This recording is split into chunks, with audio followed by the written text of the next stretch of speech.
C'est un score qui résume un peu des critères qui permettent aux professionnels de santé d'expliquer aux patients le risque qu'il peut avoir à jeûner. Plus le score est élevé, plus le patient a un risque élevé de jeûner, un risque élevé d'avoir des complications. AVS avec Philippe Robichon. AVS pour À votre santé, bonjour, bienvenue, ravi de vous retrouver. D'autant plus qu'aujourd'hui je reçois le docteur Shafika Kitter. Bonjour et bienvenue doc. Bonjour Philippe, bonjour à tous. Bon, ça fait plaisir de vous voir. Merci. Je vous vois régulièrement, tous les 4 ans à peu près. Vous êtes endocrinologue, diabétologue, chef de service de diabétologie, endocrinologie à l'hôpital de Villeneuve-Saint-Georges. Et nous allons parler du jeûne pour les diabétiques aujourd'hui. Il y a plusieurs consensus d'experts qui ont donné des recommandations à suivre. Les plus connus, c'est l'Alliance internationale diabète et ramadan d'AR et la Fédération internationale du diabète FID qui sont à Casablanca.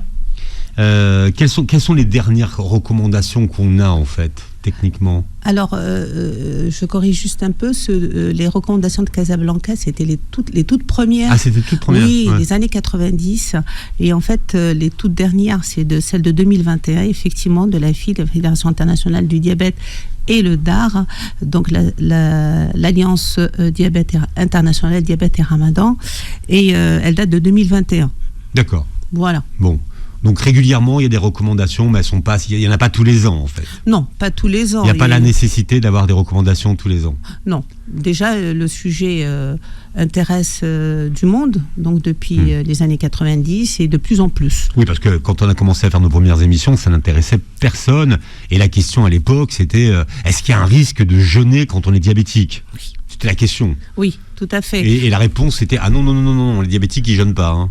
Oui, sans aller vraiment dans les détails, c'était oui ou non, et généralement c'était non. Voilà, tout simplement. Et avec ces recommandations, on est allé un peu plus loin et on essaie de voir la situation médicale, sociale, etc. du patient. Mais le jeûne n'est pas recommandé pour tout le monde. C'est aussi ce qu'on va voir ce matin. C'est ça qu'il faut comprendre. Ouais. Mais d'un point de vue religieux, finalement... Les malades chroniques sont exempts du jeûne. Et les musulmans le savent, d'autant plus quand ils sont malades, mais malgré tout, ils essaient de jeûner. Mais vous connaissez dans votre patientèle des gens qui jeûnent alors qu'ils ne devraient pas ? Oui, bien sûr. Ils ne nous posent même pas la question parfois. Donc, ils préfèrent ne pas entendre la réponse, je présume, et ils persistent à jeûner. Voilà. Peut-être aussi parce qu'ils ont peur de la réponse, pensant qu'on va leur dire non d'emblée. Voilà. Et puis après, il y a tous les diabétiques qui s'ignorent. Hein. Oui, les diabétiques qui s'ignorent, qui ne savent pas. Il y a beaucoup de diabétiques en France et ailleurs qui s'ignorent. On estime leur nombre à 200 000 à peu près. Et la découverte se fait de façon un peu systématique, soit au cours d'un bilan sanguin, soit quand il y a une aggravation, une complication. Ouais. Alors, il existe depuis quelques années un outil score de risque pour les diabétiques qui jeûnent pendant le mois de Ramadan. C'était une nouveauté à destination des professionnels de santé. Oui. Ce score, donc, c'est ce qui a été dégagé par les dernières recommandations de 2021. Et c'est un score qui aide, en fait, qui résume un peu ce qu'on disait avant. Il y avait des recommandations auparavant, en 2016 déjà, mais qui résume un peu des critères qui permettent aux professionnels de santé d'expliquer aux patients le risque qu'il peut avoir à jeûner. C'est un score donc avec un chiffre du coup, avec des critères qui sont numérotés, qui sont plus le score est élevé, plus le patient a un risque élevé de jeûner, un risque élevé d'avoir des complications. Les complications qui sont, comme nous l'avons dit la dernière fois, l'hypoglycémie, l'hyperglycémie, la déshydratation, sont les principales complications pendant le ramadan. Oui, qui peuvent se passer pendant le mois de Ramadan, sachant que l'hypoglycémie, c'est peut-être le plus... C'est une des complications les plus importantes. Les plus importantes. Mais l'hyperglycémie aussi. Donc il y a eu des études qui ont démontré tout cela. Déjà en 2000, avec l'étude Epidiar et d'autres études qui sont arrivées bien plus tard et qui ont démontré ce risque. C'est quoi la différence entre une hypo et une hyper ? Alors une hypo, c'est quand le taux de sucre baisse de façon anormale. À partir de 0,70 grammes par litre, on parle d'hypoglycémie. Et l'hyperglycémie, c'est quand le taux de glycémie monte, est élevé. Donc on estime que ça devient problématique à partir de 2,50 grammes par litre. D'accord. Est-ce qu'on sait quel impact le fait de jeûner a sur justement la régulation de la glycémie ? Chez un diabétique, ouais. Tout dépend de son équilibre glycémique de départ. Donc, si le diabète est mal équilibré avec le traitement que le patient a, le fait de jeûner ne va pas arranger les choses dans le sens où le patient ne boit pas déjà d'eau. Donc, quand il est en hyperglycémie, quand la glycémie est haute, un des moyens de faire baisser cette glycémie, c'est premièrement de s'hydrater. Et la deuxième, c'est de prendre ses médicaments. Donc, si le patient jeûne, effectivement, l'hyperglycémie peut s'aggraver. Ça, c'est important. L'hyperglycémie, c'est quoi les symptômes ? L'hyperglycémie importante, je dirais, c'est le fait d'avoir une sensation de soif, cette sensation de déshydratation, d'uriner beaucoup, de faire beaucoup pipi. C'est quand il y a vraiment la glycémie est élevée. Il y a aussi des signes indirects, ce sont des infections génitales, des mycoses, des champignons. C'est les signes les plus révélateurs, quoi. Mais on peut avoir une glycémie à 2,50 grammes sans la ressentir. Sans symptômes. Et c'est ça le problème. Ouais. Et l'intérêt d'avoir un lecteur, une machine pour surveiller le taux de glycémie. Alors les scores, qu'est-ce qu'on peut en dire de ces scores ? Ce score nous aide beaucoup parce que finalement, il prend en compte non seulement le type de diabète, mais il y a aussi les complications de ce diabète. Est-ce que le patient fait des hypoglycémies ? Est-ce qu'il a fait un coma avant ? Est-ce qu'il a fait un infarctus du myocarde, un AVC ? Il y a aussi l'âge du patient, le type de diabète, la grossesse, l'état de grossesse, que la patiente est enceinte ou pas. Est-ce que le patient fait des glycémies ? Est-ce qu'il se surveille des glycémies au bout du doigt ? Est-ce qu'il a un capteur ? On a de plus en plus de capteurs interstitiels où le patient ne se pique plus au bout du doigt.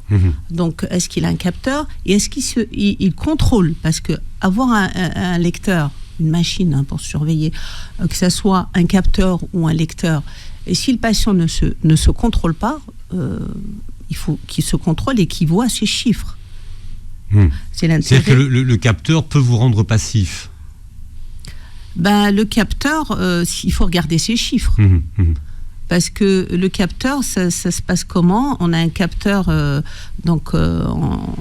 qu'on met en général au niveau du bras.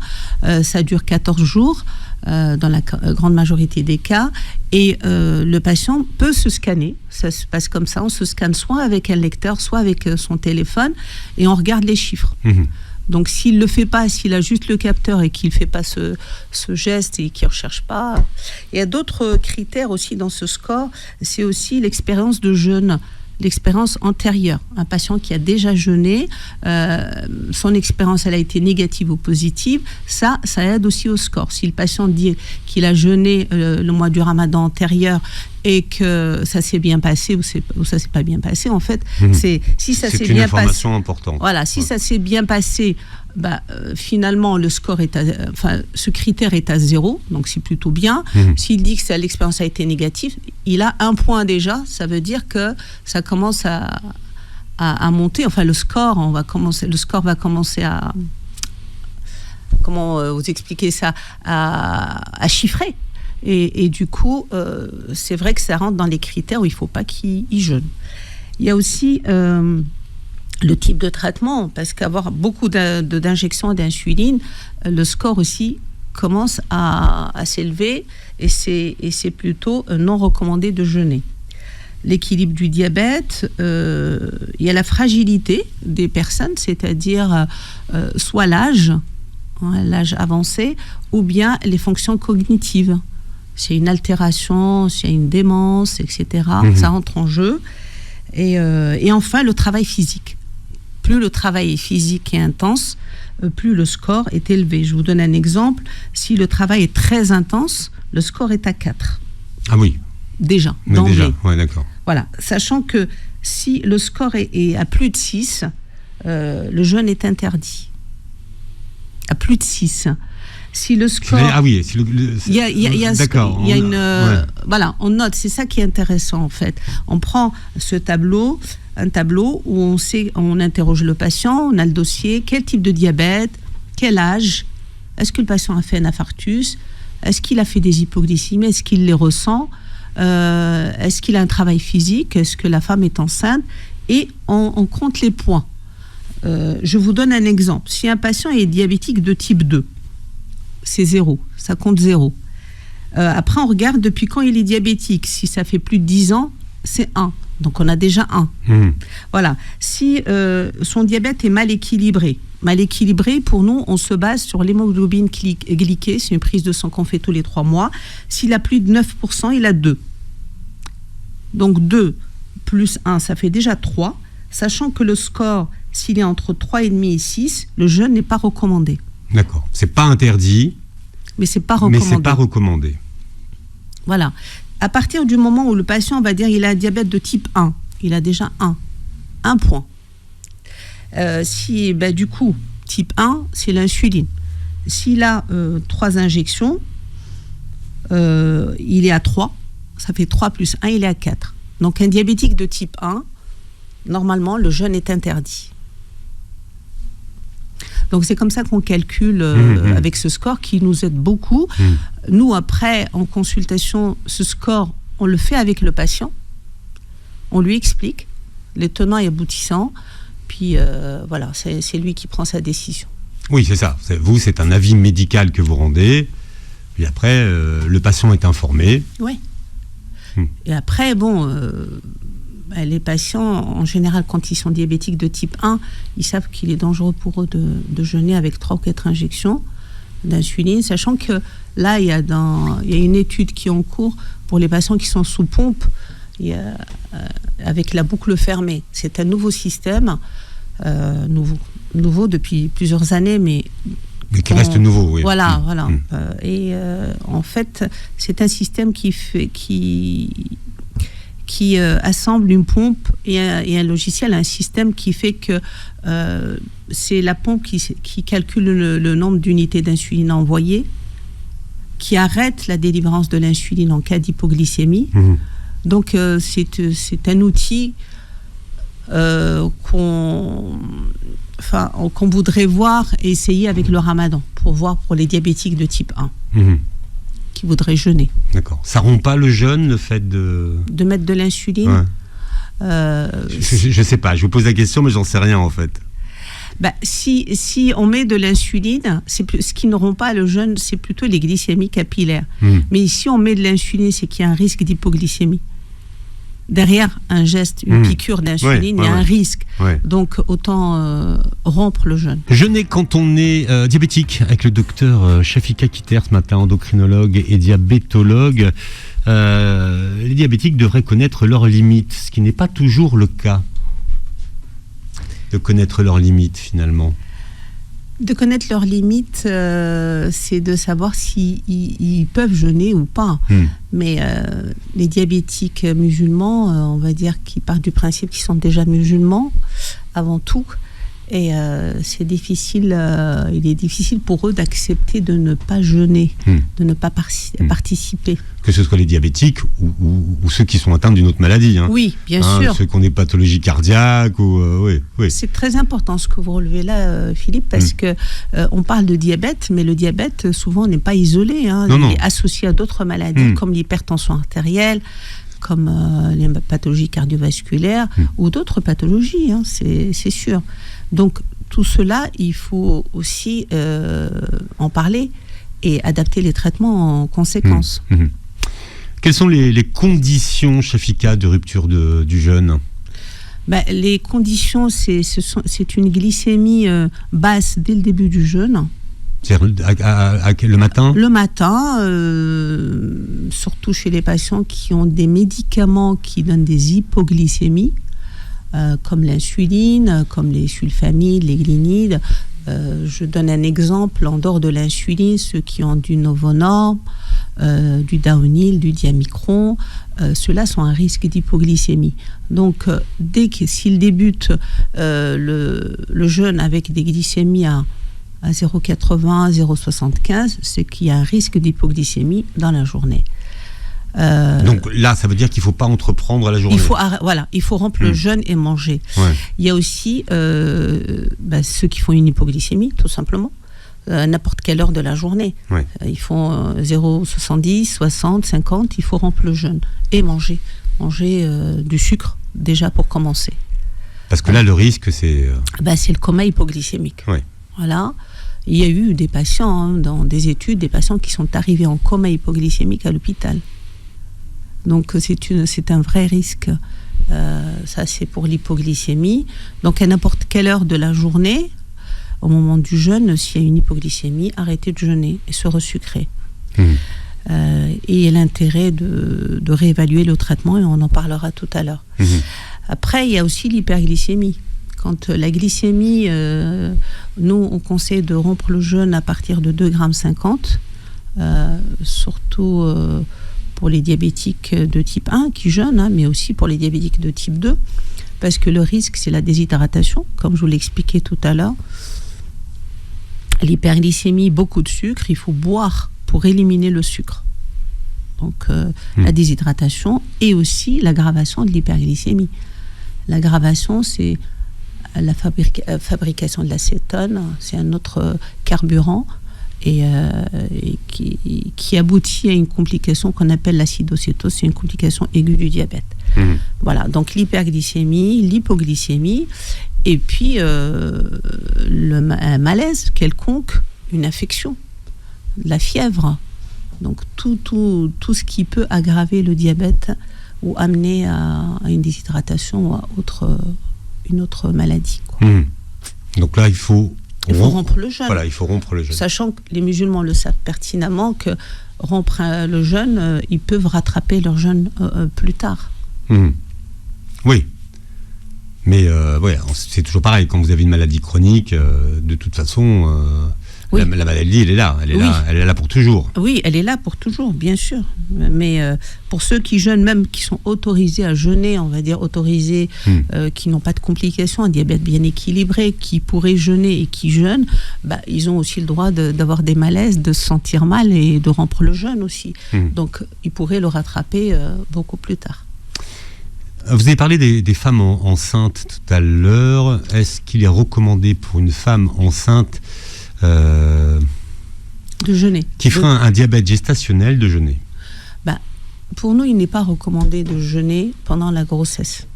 Ah oui, carrément. Non, il n'est pas recommandé de jeûner. Je vous donne l'exemple du score, parce que maintenant on a cet outil qui nous aide. On avait déjà des outils avant, mais celui-là est très, très, très clair. Donc, pour vous dire, pendant la grossesse, le score d'emblée, il est à 3,5. Parce que vous êtes enceinte. Parce que vous êtes enceinte.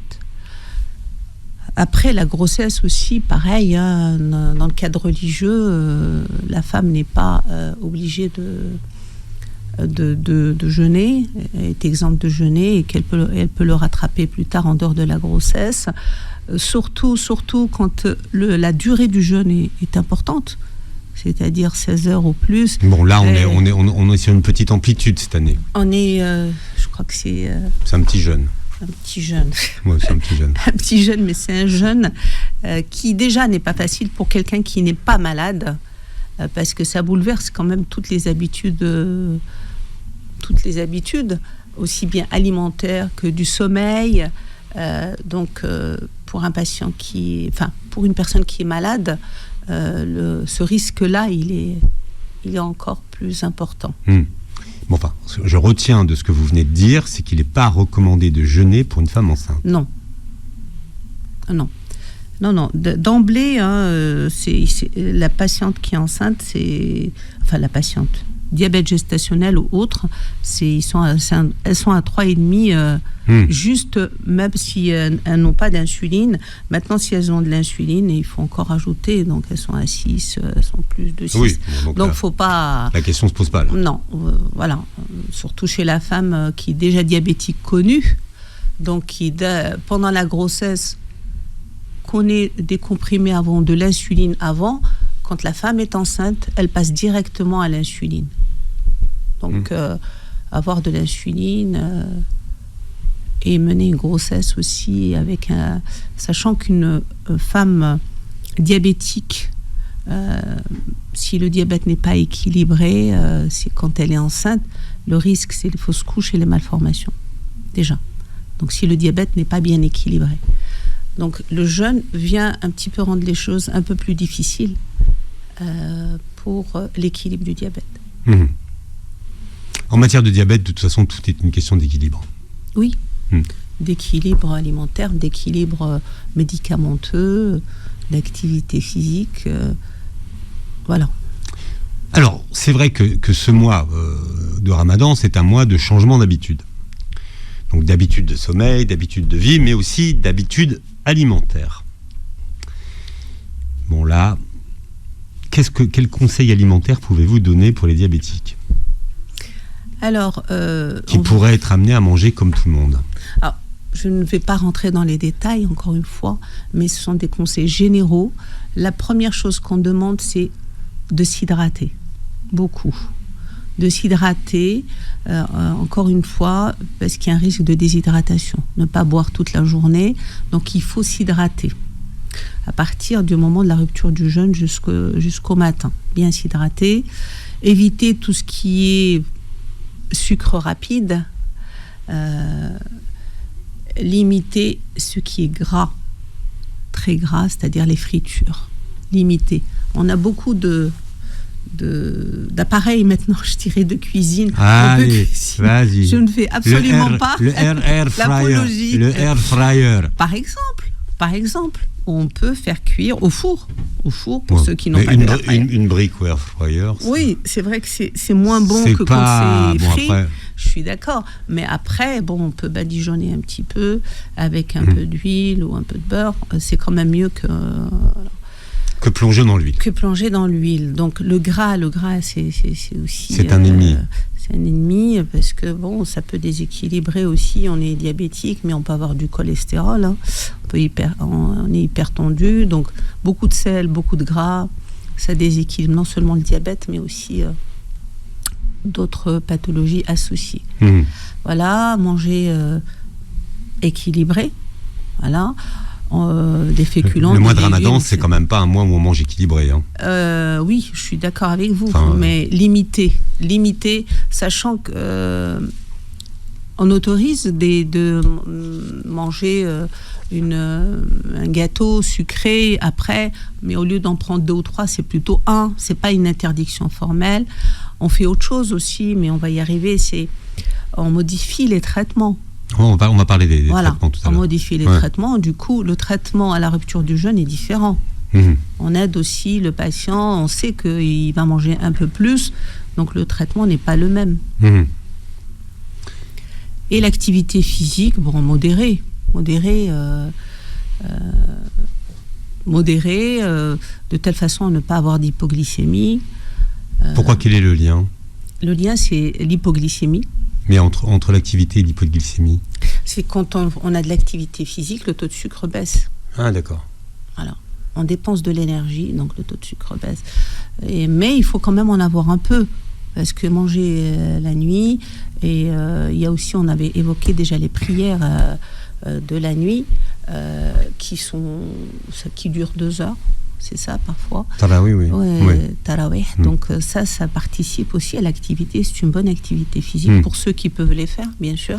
Sinon, on peut tout simplement... Ça fait des étirements. Oui. Mais sinon, on peut déjà sortir marcher. Cette année, La rupture du jeûne, il me semble que c'est à 19h maximum. Ah, oui, mais au début, c'est 18h. Hein. Alors, Oui. raison de plus. Oui, enfin, 18 Raison heures. de plus on peut marcher, sortir marcher après, avoir une petite activité physique pour digérer et ça participe à faire baisser le taux de sucre. Mhm. Voilà. Est-ce que vous conseillez de faire plusieurs repas, vous ? Plusieurs repas. Oui. Dans la soirée. Parce que là, les gens vont manger tôt, donc peut-être vont remanger une fois dans la soirée. Oui, effectivement. Quand la durée de non-jeûne est longue, ouais. effectivement, on peut faire ça, mais il faut pouvoir adapter le traitement. Parce que ça a quand même un impact sur la glycémie, le fait de remanger. Bien sûr, ça dépend ce qu'on mange. Ouais. Et vous conseillez de faire le repas du matin, donc ? Oui, c'est fortement conseillé parce que déjà il y a le traitement, comprend, et puis ça aide aussi à pouvoir tenir dans la journée. Et donc il y a le traitement parce que comme je vous le disais tout à l'heure, il n'y a pas que le diabète. Hein. Il y a aussi nos diabétiques, surtout type 2, ont de l'hypertension, ont des pathologies cardiovasculaires, ont autre chose, ont des problèmes de thyroïde aussi, la thyroïde, l'hypothyroïdie. Donc en fait, quand ils se lèvent le matin, il faut qu'ils prennent leur traitement. Parce qu'on ne peut pas prendre qu'une fois le traitement. Dans l'idéal, on mange quoi le matin ? Pour être tranquille toute la journée ? On conseille les féculents. Donc ça dépend des habitudes des patients aussi. Donc pas de sucre rapide parce que c'est l'hyperglycémie, puis après c'est l'hypo. Donc de préférence des sucres lents et bien s'hydrater. Et un repas assez équilibré. Donc on peut manger pas de pain blanc parce que ça fait monter aussi beaucoup de... C'est du sucre. Ouais, c'est du sucre. Non, je ne dis pas qu'il ne faut pas manger de sucre. Non, le pain blanc. Oui, c'est beaucoup de sucre en fait. C'est beaucoup de sucre. Mais du pain, mais ça peut être du pain complet, ça peut être du riz, des pâtes, et adapter le traitement en conséquence. Bien sûr, il faut prendre son traitement. On parle du jeûne pour les diabétiques pendant le mois du Ramadan avec le docteur Shafika Kitter. Alors docteur, au niveau du traitement, est-ce qu'il faut forcément le modifier et comment l'adapter ? Comment l'adapter ? Premièrement, ce qui paraît évident, c'est de ne pas prendre le traitement de midi, du milieu de la journée, puisqu'il y a un jeûne. Oui, oui. Oui, mais des fois, c'est pas si évident que ça. Donc les gens, parfois, peuvent penser qu'ils peuvent prendre juste le comprimé et ne rien manger. Donc sauter déjà cette prise. Donc il nous reste... Pour les personnes qui ont 2 ou 3 prises, il nous reste 2 prises, le matin et le soir. Oui, parce que en fait, ça rompt le jeûne, le fait de prendre le médicament. C'est pour ça que... Voilà. Oui, ça rompt le jeûne, bien sûr, comme l'insuline, ça rompt le jeûne.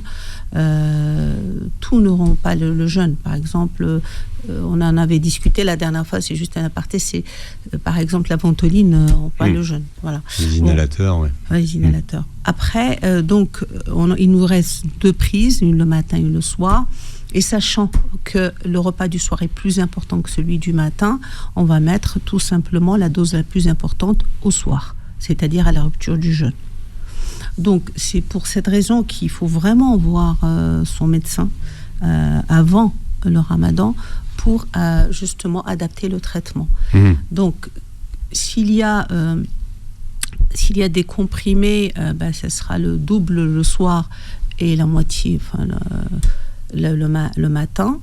La forte dose, il faut retenir que ce soit de l'insuline ou que ce soit des comprimés, la plus forte dose est décalée au soir. C'est le soir. C'est le soir, parce qu'on sait pertinemment que le patient va manger plus le soir. Alors à quel moment il faut prendre le traitement ? À quel moment ? Oui. Avant de manger Oui, avant de manger. Il y a des médicaments qui se prennent juste avant de manger et d'autres après. Voilà. De l'insuline avant, voilà. Quelques médicaments qui donnent les hypoglycémies juste avant, mais un des médicaments les plus connus et qu'on utilise beaucoup, c'est le glucophage, par exemple, ou metformine. Ça se prend au milieu ou à la fin du repas. Voilà. Donc après, ceux qui peuvent faire plusieurs repas dans la nuit peuvent aussi voir avec leur médecin comment gérer leurs comprimés ou leurs insulines dans la nuit.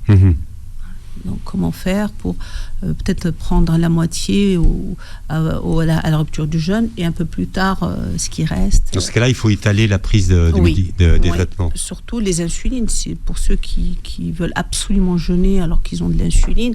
L'insuline, on peut en faire une à la rupture du jeûne et 3 ou 4 heures après, en reprendre un peu. Sur la surveillance glycémique, Merci. À quelle fréquence ? Alors, ce qui est conseillé et ce qui est très clair maintenant, c'est de faire 7 contrôles par jour.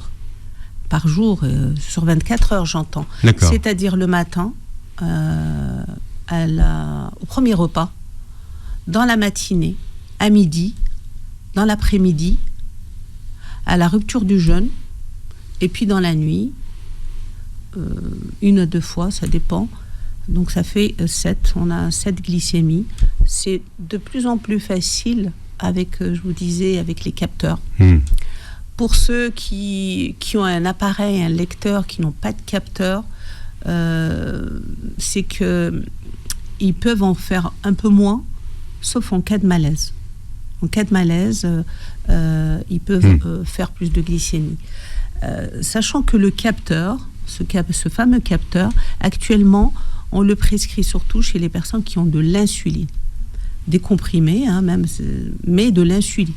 Pas que les types 1, ça peut être un type 2 qui a des comprimés plus de l'insuline. Voilà. Donc c'est très facile, quand on a un capteur, de faire cette contrôle, puisqu'on scanne seulement et on a un résultat. Mais c'est 7 glycémies dans la journée.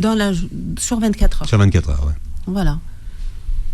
Plus si on sent mal, c'est-à-dire s'il y a un malaise, il ne faut pas hésiter à se... Pourquoi ? Parce que ça permet justement de voir s'il y a une hyperglycémie, une hypoglycémie, on doit rompre le jeûne. Ça permet aussi d'adapter ses doses d'insuline. Alors il y a ceux dont on ne parle pas, c'est ceux qui sont diabétiques et qui ne jeûnent pas. Oui. Les diabétiques... Pourquoi il faut parler d'eux ? Il faut parler d'eux, sont des diabétiques qui savent qu'ils ne peuvent pas jeûner, qui ne sont pas autorisés, qui ont des complications, qui ont déjà jeûné, ça s'est mal passé, donc ils ne jeûnent pas. Ils ne jeûnent pas, mais on s'occupe beaucoup plus de ceux qui jeûnent, donc on les oublie un peu. Ils ne jeûnent pas, mais ils vont manger avec les autres. Donc ils vont faire des excès et ils sont un peu oubliés parce qu'on a oublié d'adapter leur traitement. Oui, parce qu'ils ne jeûnent pas. Ils ne jeûnent pas. Oui. Mais ils ne jeûnent pas, mais ils mangent... aux mêmes horaires que les autres. Voilà, et donc des gros repas le soir. La journée, ils grignotent seulement, parce que justement, il n'y a pas de repas, il n'y a pas... Et du coup, ils sont en hyperglycémie. La glycémie est très élevée. Donc, pareillement, s'ils n'en parlent pas à leur médecin, les traitements ne changent pas. Donc, ils ont les mêmes traitements. Donc, ils ont un risque d'hypoglycémie dans la journée, puisqu'ils ne mangent pas beaucoup. Ouais. Ils n'ont pas changé la dose le matin. Donc, il y a un risque d'hypoglycémie. Et la nuit, ils ont un risque d'hyperglycémie parce qu'ils ont la dose habituelle, on ne l'a pas augmentée. Ils risquent d'hyperglycémie. Voilà. Donc, il faut s'occuper d'eux. Oui, eux aussi. Tous ceux qui jeûnent. Eux doivent adapter également leur traitement. Absolument. C'est ça que ça veut dire. Oui. Il y en a d'autres dont on ne s'occupe pas beaucoup, c'est ceux qui sont prédiabétiques. Oui. Autre question, prédiabétique, c'est-à-dire que... Alors, les prédiabétiques, c'est la zone grise. C'est le grand sujet du docteur Alouche, les prédiabétiques. Eh bien, les prédiabétiques, le problème, c'est qu'ils n'ont pas de machine, pas de lecteur glycémique, ils ne se surveillent pas. Ils ne sont pas surveillés, donc. Non, ils ne sont pas surveillés. Donc, on n'a pas de données sur ces personnes-là, on n'a pas de données sur le diabète.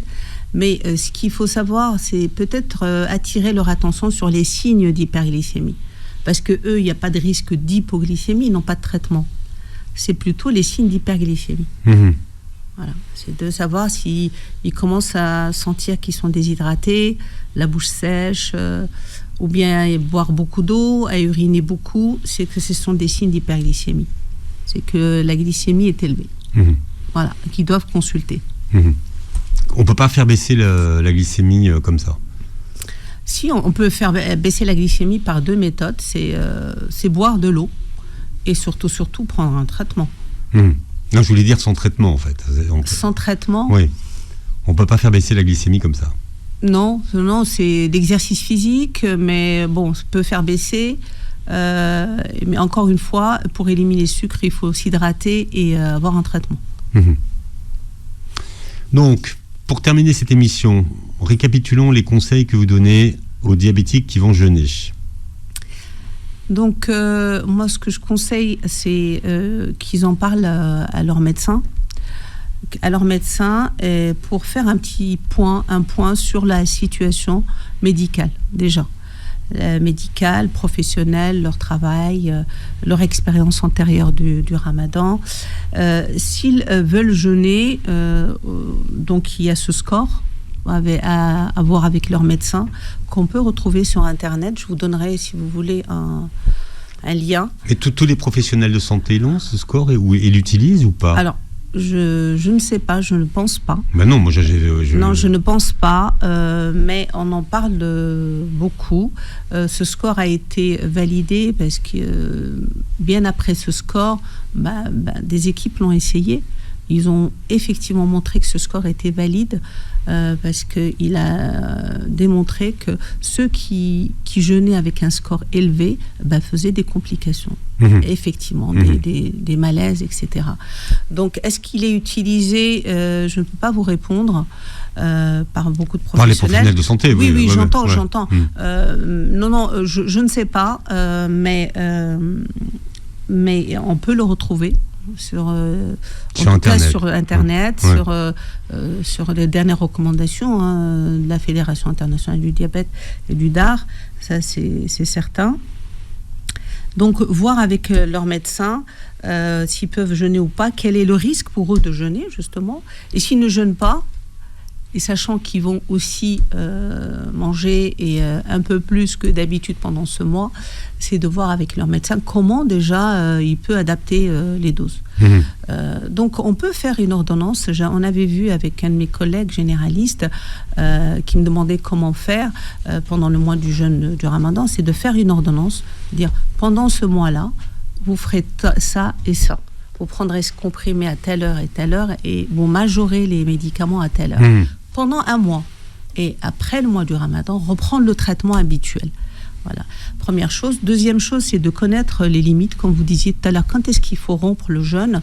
C'est quand on est en hypoglycémie, quand le diabète est très bas déjà dès le début du jeûne, quand il est très élevé et quand on est malade, on a la grippe, on a de la fièvre, on a une gastro, il faut rompre le jeûne. Après, voilà, encore une fois, c'est adapter le traitement, bien s'hydrater pendant les périodes où c'est possible. Et s'hydrater tout court, parce que si on ne boit pas la journée, il faut s'hydrater la nuit, il faut rattraper.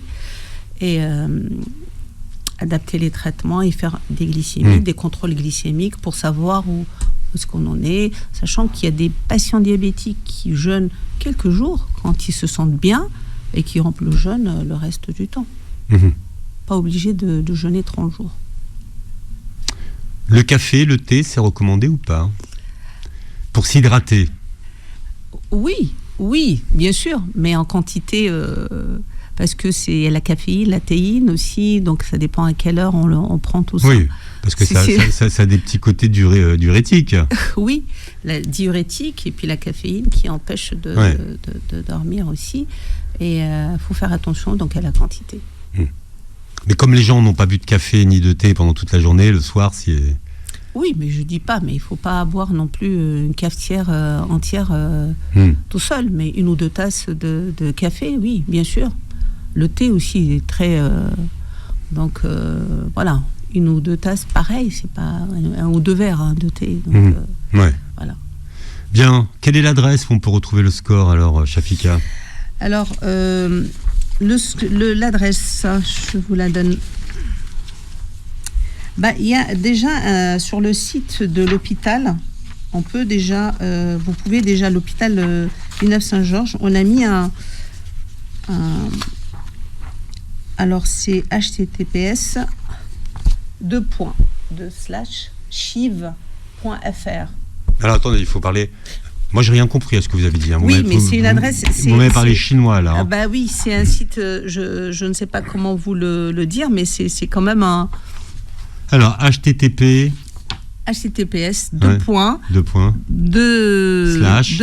chiv, c'est l'hôpital. Comment vous écrivez chiv.fr/. WP tiré du milieu du 6 content, on va dire content, CONTENT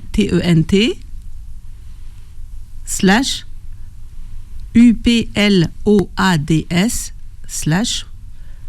/2024 /01 livret tiré du milieu diabète au singulier tiré du milieu et tiré du milieu Ramadan tiré du milieu 2.pdf.